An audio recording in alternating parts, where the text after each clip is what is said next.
Está no ar o Oncoponto, o podcast do Grupo Sonhe, onde discutimos avanços, cuidados e inspirações em oncologia. Olá, eu sou André Sassi, oncologista clínico do Grupo Sonhe, e hoje eu estou no Oncoponto com dois colegas e amigos do dia a dia de cuidado de pacientes, Dr. Davi Cunha, oncologista do Grupo Sonhe, e Dr. Edson Soares, urologista do Hospital Mário Gatti, diretor técnico do Hospital Mário Gatti e professor de urologia da São Leopoldo Mandic, para conversar sobre câncer de próstata e sobre desafios e promessas que são da queda do PSA até os impactos na qualidade de vida dos pacientes, com todas as opções de tratamento que a gente tem para esses pacientes. Sejam muito bem-vindos, obrigado estarem aqui, obrigado pela companhia, pela parceria de todos os dias. E vou começar já com o Dr. Edson, essa relação próxima do urologista com o PSA, como é que tem evoluído e qual que é a sua percepção desse exame tão importante e ao mesmo tempo às vezes supervalorizado e às vezes até subvalorizado também?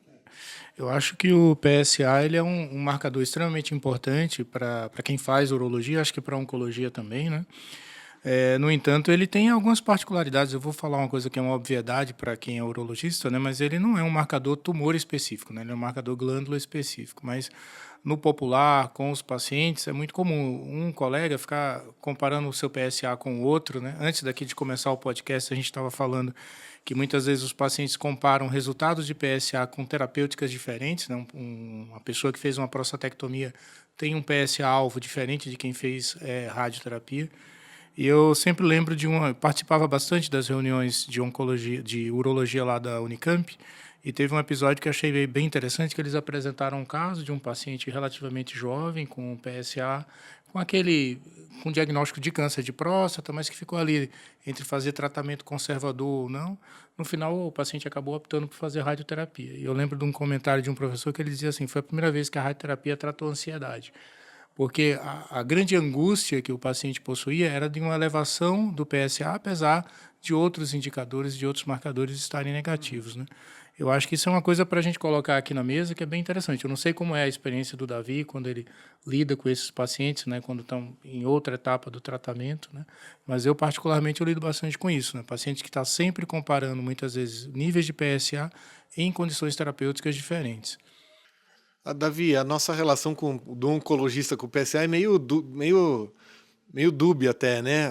Durante algum tempo a gente aprendeu a desconstruir o PSA e falar assim, não, ele não é tão importante assim em algumas fases do tratamento, a doença resistente à castração metastática, às vezes a gente tem algumas terapêuticas que influenciam na qualidade de vida do paciente, na expectativa de vida, mas não no PSA, e aí a gente ensina os pacientes que a partir daquele momento a gente não vai dar tanta atenção. Mas outros momentos parece que volta a atenção. Então, como é que é a sua relação ambígua aí com esse marcador? Oi, André, oi, Edson, é um prazer estar aqui com vocês. O Edson comentou bem, né? Eu acho que o PSA, ele é específico da próstata, mas ele não é câncer específico, né? E eu acho que cada profissional da saúde vai ter uma relação com o PSA, desde o exame de rastreamento, né? Que muitas vezes é solicitado pelo clínico geral, o médico do posto de saúde, e aí esse PSA já chama atenção, já leva alguns sustos ou não. E pra gente como oncologista, André, eu acho que a gente muitas vezes já vê o PSA naquele momento de pós-operatório ou algumas vezes após radioterapia, né? Então são valores diferentes, mas no final é importante nesse cenário de doença com potencial curativo, se vai para cirurgia ou para radioterapia, que esse PSA fique próximo ali do ideal, menor que 0,2 para cirurgia, né? E menor do que 2 aí para radioterapia. Mas uma coisa que eu, como médico oncologista, também como paciente, quanto menor o PSA nesse cenário, sempre é bom. Sim, sim. Né? Então, o PSA mais baixo possível é sempre bem-vindo. Já no cenário que a gente está mais do nosso dia a dia, né, André? Aquele paciente que eventualmente teve uma recidiva, e aí as recidivas que a gente pode falar é naquela doença não metastática, em que a gente não vê a metástase nos exames radiológicos, mas o PSA aumentou pós uma cirurgia e pós-rádio. E naquele cenário que a gente tem uma metástase e o PSA está alto, e aí também a gente traz para a gente uma informação, muitas vezes de volume de doença, de magnitude, de agressividade, mas também conforme o tratamento que a gente faz de resposta. Então, do ponto de vista prático, hoje, na minha visão, o PSA ele é importante para a gente, oncologista, para o urologista, mas para o paciente, e ele traz, sim, informações muito concretas a respeito da situação daquela paciente, daquela doença, de resposta ou, eventualmente, ausência de resposta com necessidade de troca de tratamento. Acho que a gente pode até depois entrar no detalhe da nossa parte da oncologia, o quanto os tratamentos que a gente faz, o que a gente espera de resposta, que são respostas realmente concretas, e o que isso traduz para a gente em sobrevida, em controle de doença. Mas eu, junto com o paciente, concordo que o PSA é fundamental, sim, na nossa avaliação de resposta pós-tratamento curativo, mas principalmente também resposta naquela doença metastática. Edson, quando a gente olha para o paciente com câncer de próstata, ele tem justamente o PSA foi o ponto de partida da conversa, e acho que é o ponto central hoje, justamente por conta disso, porque o rastreamento é baseado nele, além do toque retal, mas o PSA é muito importante. A avaliação do PSA pós-tratamento também, a curva que tem, se eleva, se o PSA é zerado pós-cirurgia, se ele fica num platô baixo pós-radioterapia, e ele desencadeia intervenções novas caso haja elevação. A gente fala progressão bioquímica. É uma doença cujo PSA voltou a subir em algum momento, seja qual seja o intervalo.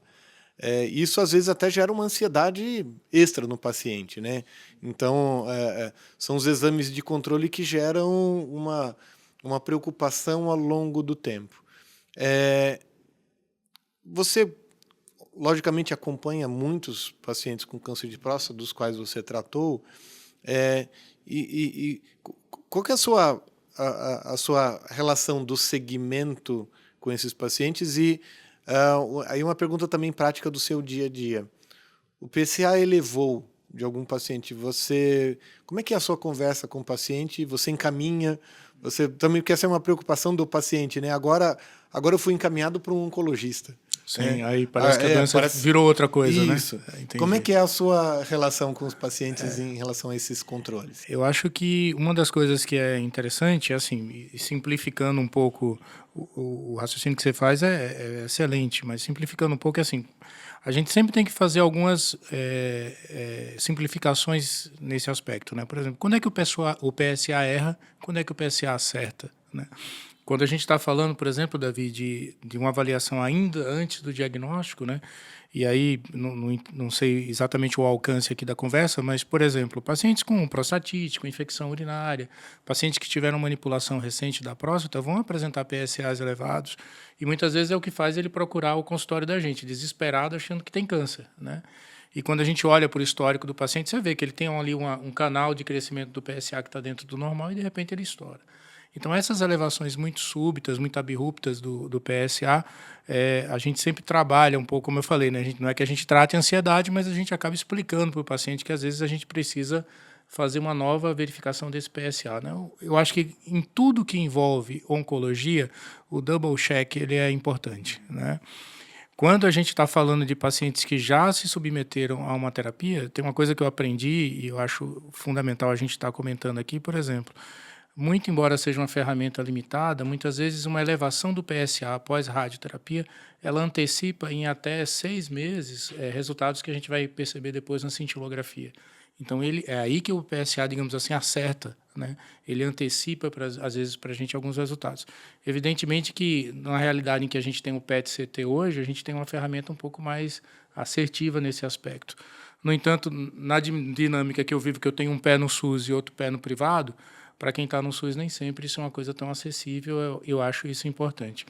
E eu queria devolver um pouco da pergunta para você, porque esse foi um conceito que eu aprendi contigo alguns anos atrás, né, desse efeito Balsim, que é uma coisa que pode enganar a gente, pode assustar o paciente, e muitas vezes ele não é ensinado nem aprendido devidamente, que eu estou falando no aspecto não só das residências de urologia, né, mas eu acho que na oncologia também tem um pouco disso. Se você puder fazer esse comentário, porque eu sou muito grato de ter aprendido isso contigo.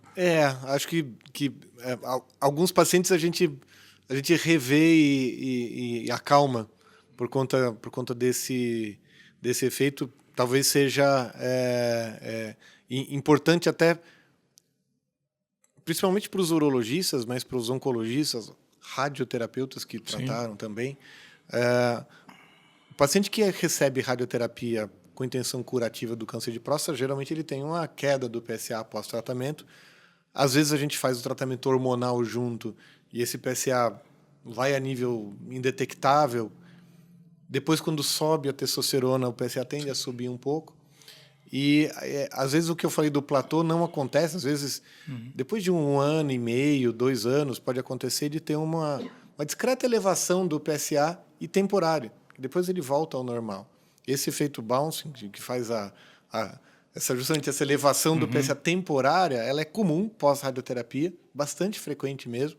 E ela frequentemente é associada a um medo, né? Sim, então, sim. E às vezes, ontem eu vi um paciente no consultório que me procurou meio que de urgência dessa forma.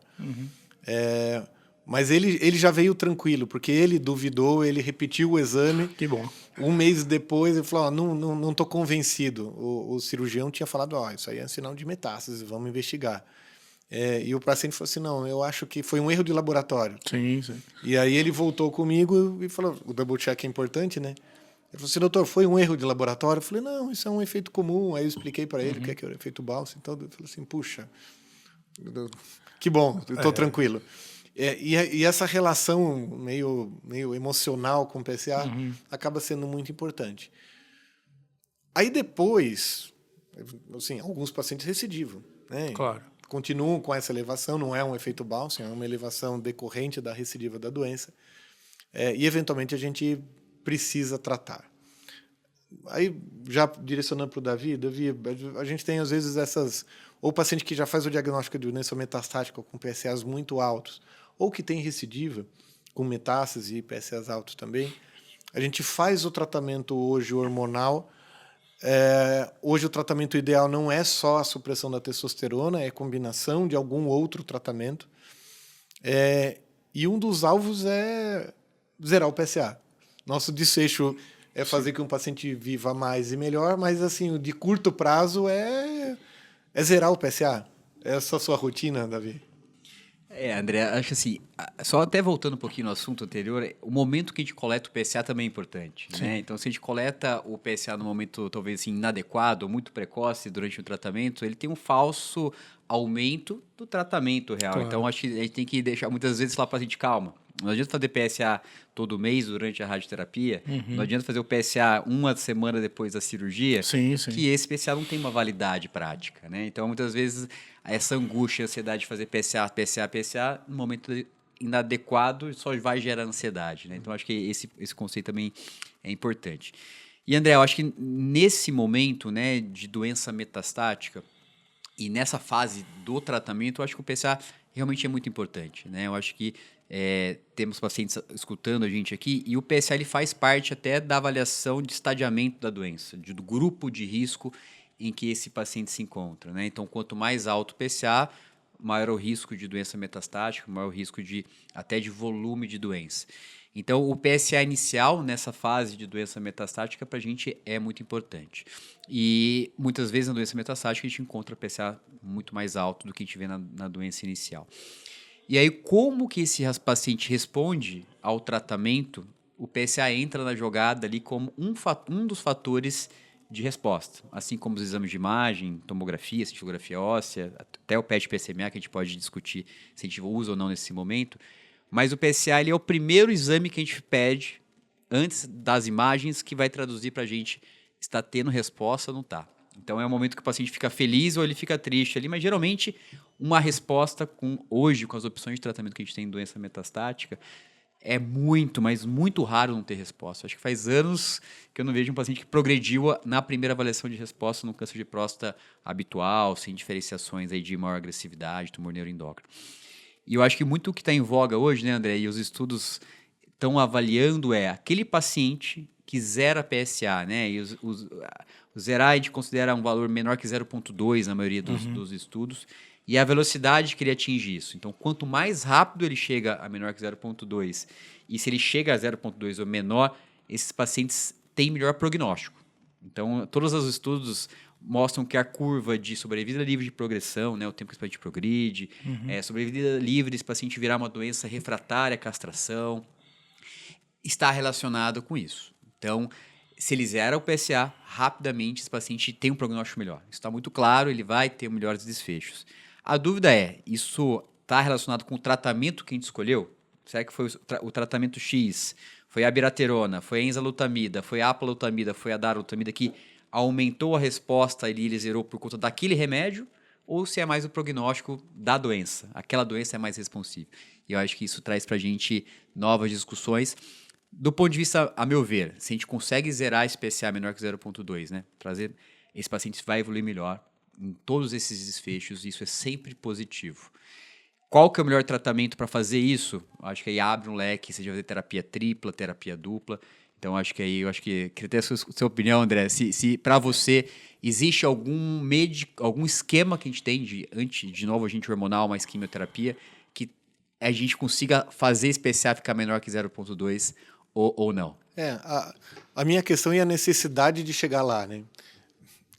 E aí é uma discussão complexa sobre exames, sobre quando fazer, como fazer, e como interpretar os resultados de fato. O que a gente sabe hoje que só o tratamento que faz supressão da testosterona, seja orquiectomia cirúrgica, seja o uso de medicamentos injetáveis para isso, análogo LH-RH, antagonista LH-RH, geralmente eles fazem cair o PSA, então também é comum. Sim. Só que eles tornam indetectável em uma proporção menor do que quando a gente usa a combinação de abiraterona, enzalutamida, apalutamida, darolutamida.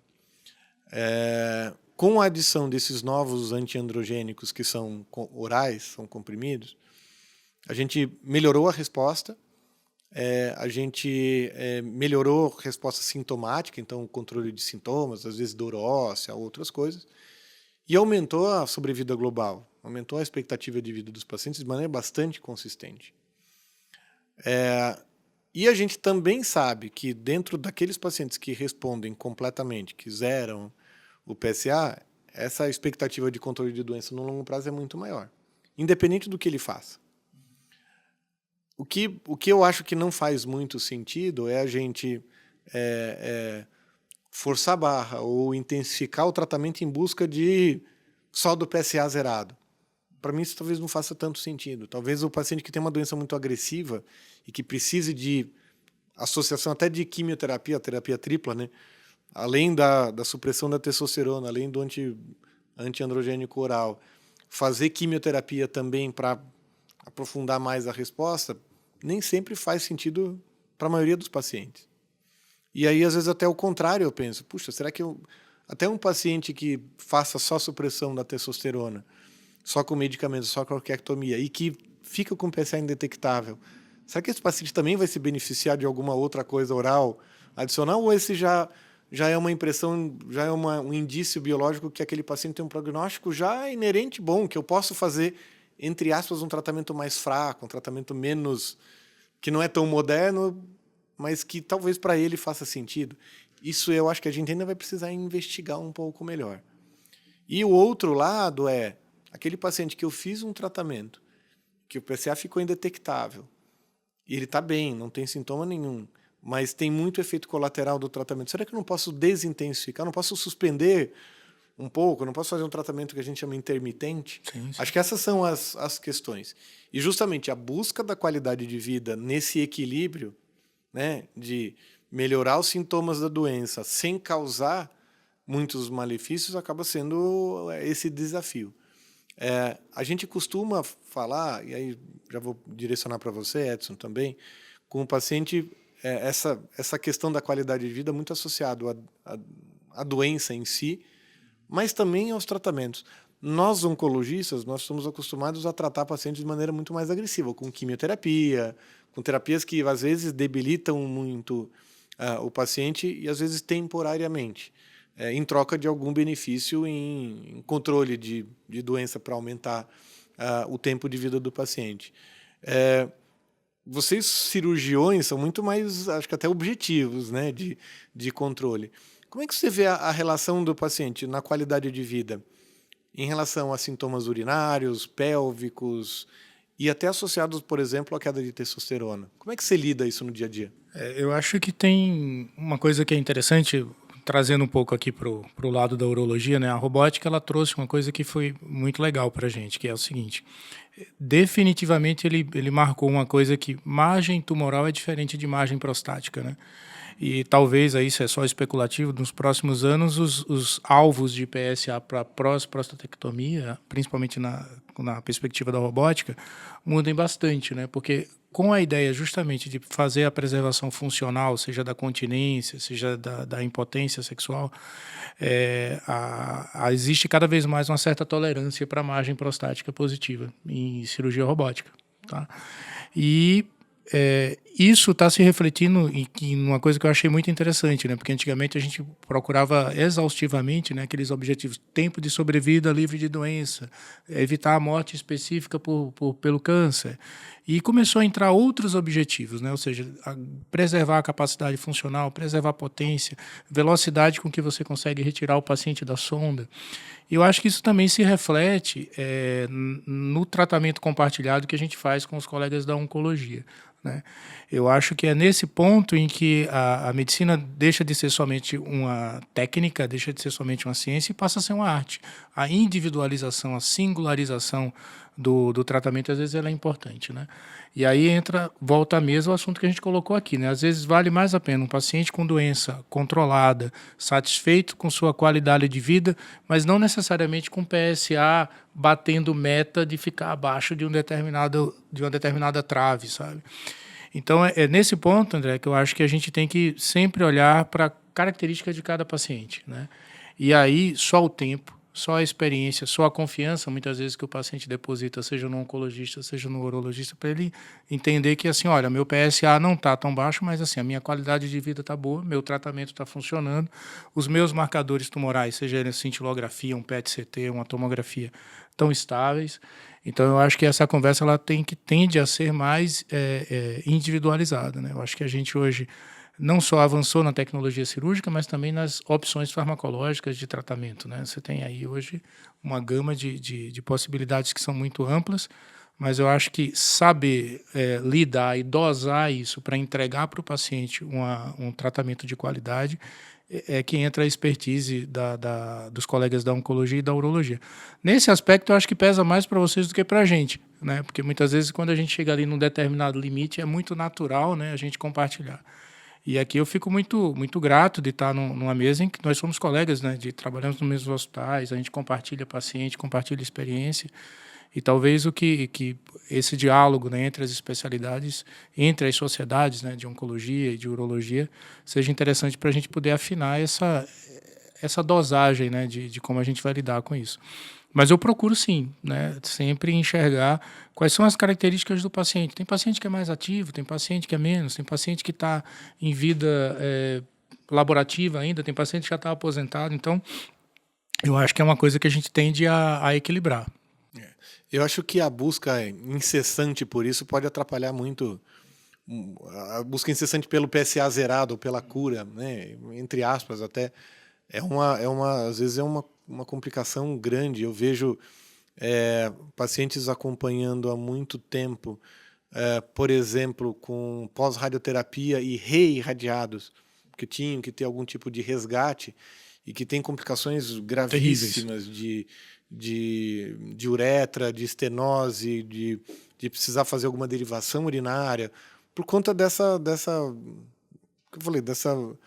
obstinação de curar e a obstinação do PSA.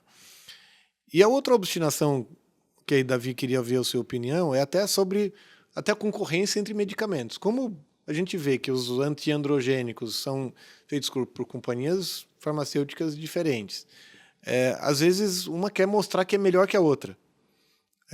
Eu busco muito mais dados de qualidade de vida do que de resposta, porque, sendo bem sincero, eu não vejo grandes diferenças em termos de resposta aos medicamentos que a gente tem à disposição hoje.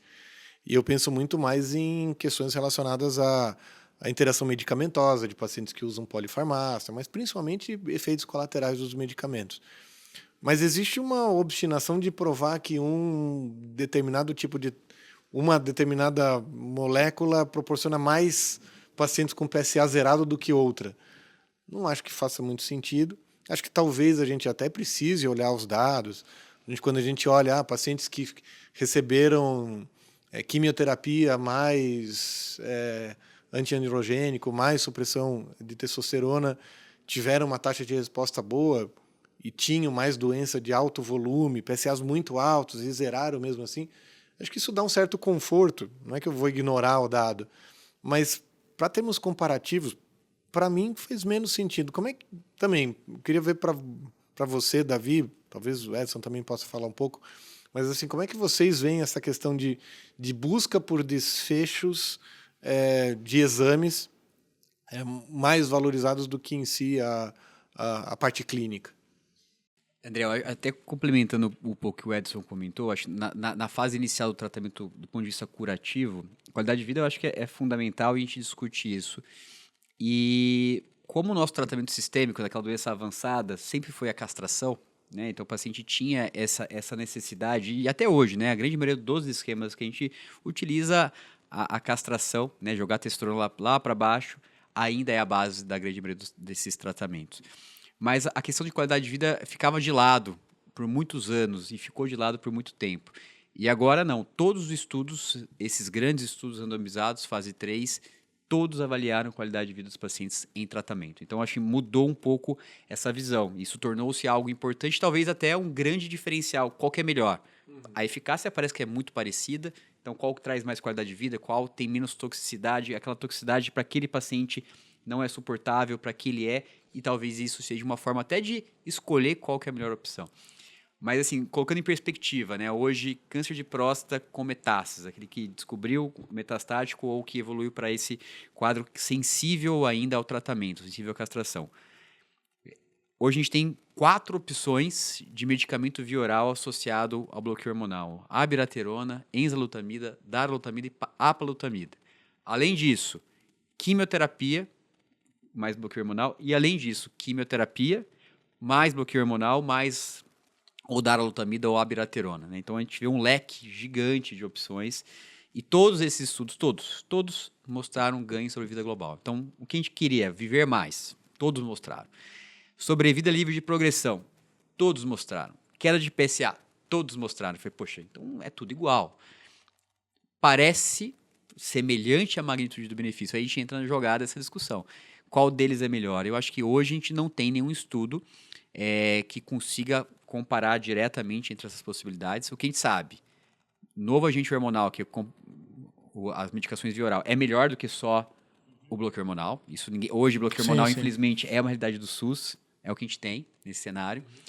E que quimioterapia sozinha, com bloqueio hormonal, ele é inferior ao bloqueio hormonal mais novo agente hormonal, né? Então, a terapia tripla é melhor do que a dupla quando pensa em quimioterapia.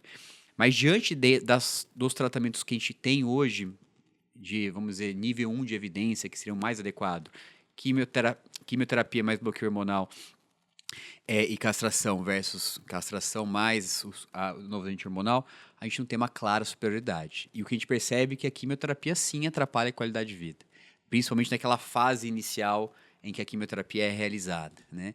Então, eu acho que isso é importante, André. Eu acho que não é o PSA zerando que vai traduzir o melhor desfecho. Eu acho que o PSA zerando é importante, mas qual desses tratamentos todos vai propiciar uma melhor qualidade de vida ou toxicidades que para aquele paciente é adequada ou é razoável. Então, acho que é nesse sentido que a gente hoje, nessas tantas possibilidades de tratamento que a gente tem, a gente vai escolher o melhor tratamento. É exatamente, individualizar esse é o melhor tratamento para esse paciente. Acho que isso é a arte da escolha da medicina, da oncologia, né? Então, acho que seria essa a minha visão. E que, inclusive, que vá de encontro até com a possibilidade de acesso. É bom lembrar que hoje a gente tem a biraterona genérica, que baixou o custo significativamente e que permite, inclusive, que em algumas situações dentro do SUS a gente até consiga usar a abiraterona. Na verdade, ela já entrou no rol dos medicamentos regulares que a gente tem que adotar desde setembro do ano passado.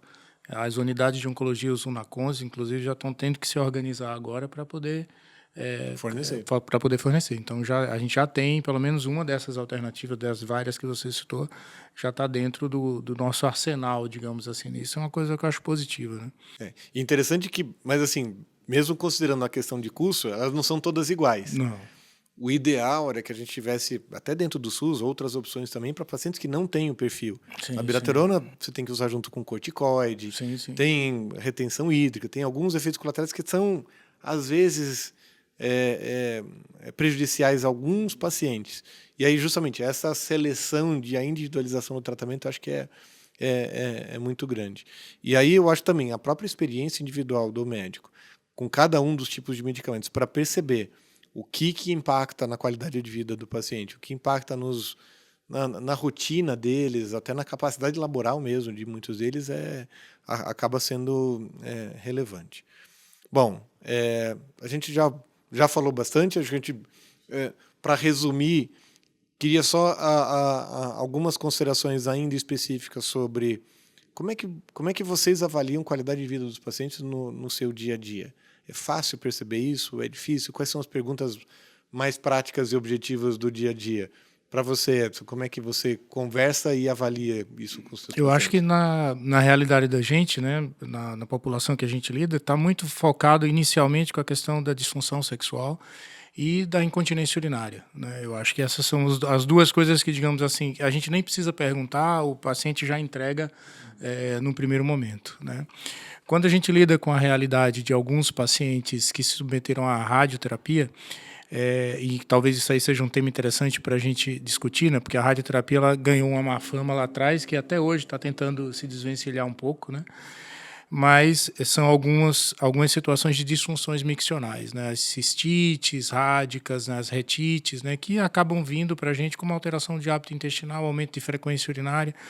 E eu percebo que isso é uma das condições, às vezes, muito difícil de manejar, porque ela foge um pouco do nosso padrão habitual de disfunção miccional, né? Porque o homem geralmente tem padrão obstrutivo, aí quando você pega uma pessoa com sintomas irritativos fica um tanto limitado.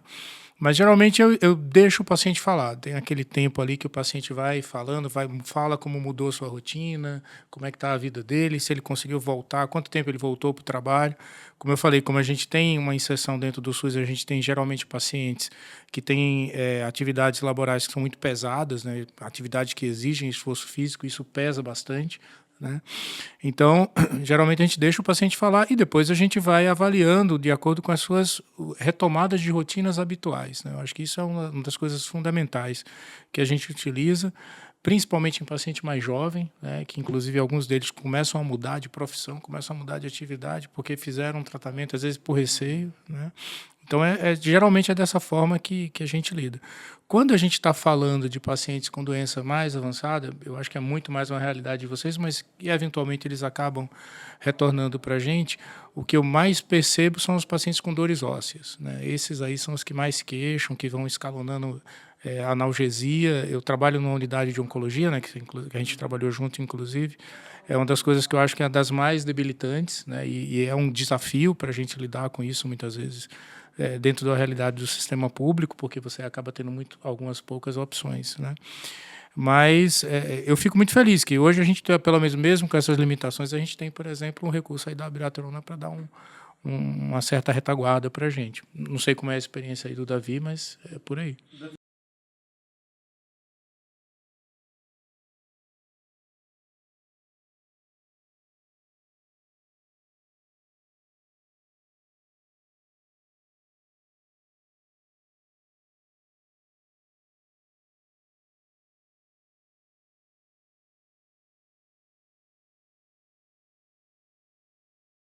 Tá com a testosterona baixa e mesmo assim o PSA começa a subir, a gente tem estratégias para controlar a doença, para evitar que ela se torne metastática, mas aí se torna ainda mais importante o controle de efeitos colaterais. E o que você tem visto? Fadiga mental, esquecimento? Às vezes a testosterona impacta muito na questão até de atividade física. Como é que você lida, como é que você pergunta, o que você tem visto e como você atua, principalmente no seu dia a dia?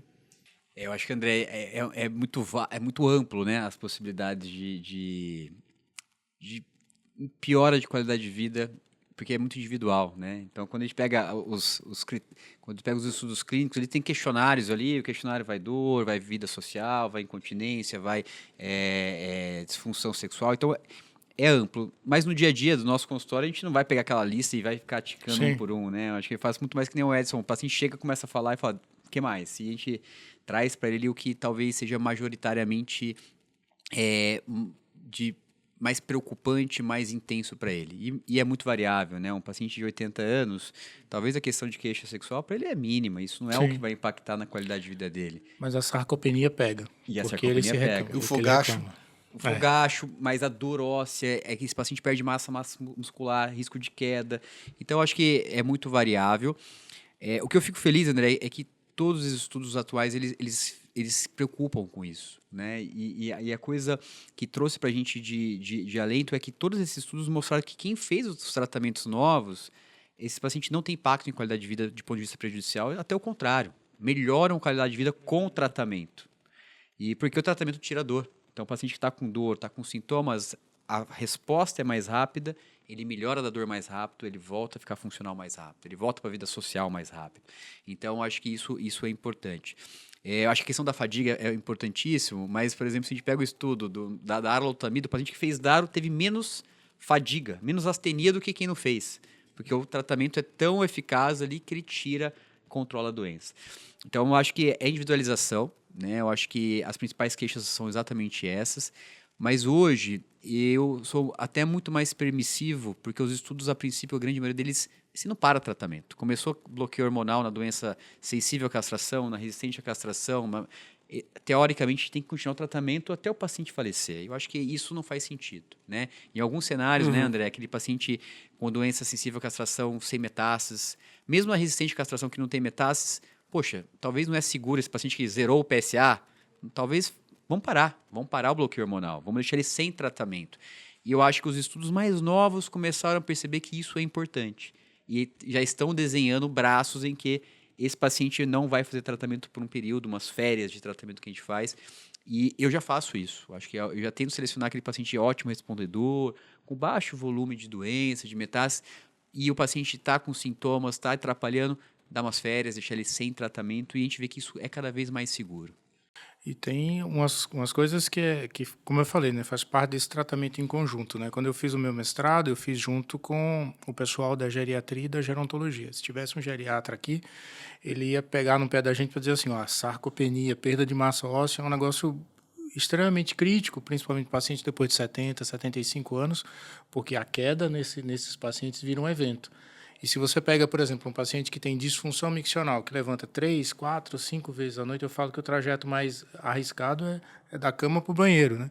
E se um paciente com disfunção miccional, por exemplo, por conta de uma cistite rádica, cai e tem sarcopenia e tem uma certa fragilidade óssea, aí você está diante de um quadro que vai definitivamente encurtar a vida. Ele não vai morrer do câncer, mas vai morrer de complicações outras, né? Bom, a equipe multidisciplinar acaba sendo muito importante. Tanto que o meu paciente que sai com uma prescrição de supressão de testosterona, ele sai com uma orientação de fazer musculação. Sim, sim. E não é caminhar. Eu já caminho. Não é puxar caminhar, ferro. é musculação. Você vai ter que fazer. E a avaliação nutricional também. Bom, acho que a conversa foi boa, foi ampla. Obrigado, Edson. Obrigado, Davi, pela participação, pela troca de informações, pela conscientização das pessoas sobre a importância e a delicadeza que a gente tem que ter para a tomada de decisões. Foi um prazer conversar com vocês. Agradeço. Obrigado. Agradeço. Obrigado. Um abraço a todos. Até mais. Está no ar o Oncoponto, o podcast do Grupo Sonhe, onde discutimos avanços, cuidados e inspirações em oncologia.